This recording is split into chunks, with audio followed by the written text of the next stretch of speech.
Сәлем достар, бүгін сіздермен әдеттегіндей мен үздік педагог Бану Амановна. Достар, көк түркінің семсері атанған түркінің билеушісі кім деп ойлайсыңдар? Иә, әрине, ешкімге тең келмес Күлтегін еді. Бүгін ролик тақырыбы Күлтегін жырын талдамақпыз. Күлтегін басты кейіпкер, қолбасшы, көк түркінің семсері атанған атақты батыр.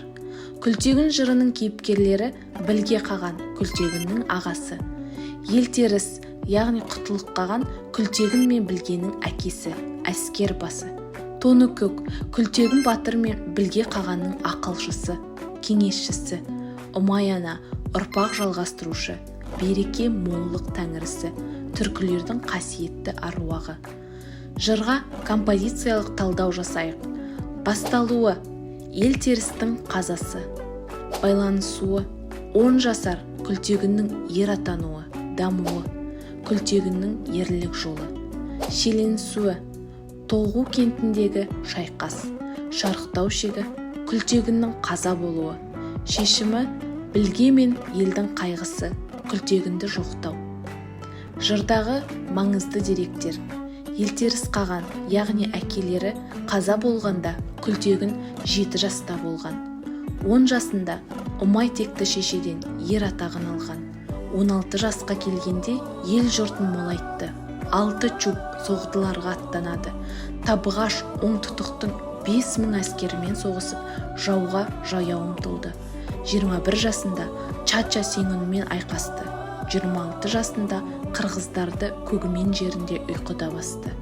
27 жаста қарлы халқы еркіндік алып жау болды. 30 жасында Тамақ шыңында қарлықтарымен соғысты. Алып шалшы ақ атқа мініп, қос батырды найзамен шанышты. 1 жылда 5 рет шайқасты. Ең ілкі Тоғу кентінде шайқасты. 47 жасында Күлтегін қаза табады. Күлтегін жырына ұқсас шығармалар: Тоныкөк, 10 ген ескерткіші, Орхон Енсей жазбалары. Егер жырды оқығыңыз келмесе, Күлтегін фильмін көріңіз. Ал ендіше келесі сұрақтарға жауап беріп көр. Күлтегін кім? Күлтегін батырдың ақылшысы. Елтеріс қаған қайтыс болғанда Күлтегін нешеде болған? Жарайсың. Егер менің роликтерім ұнап жатса, лайк баса кет.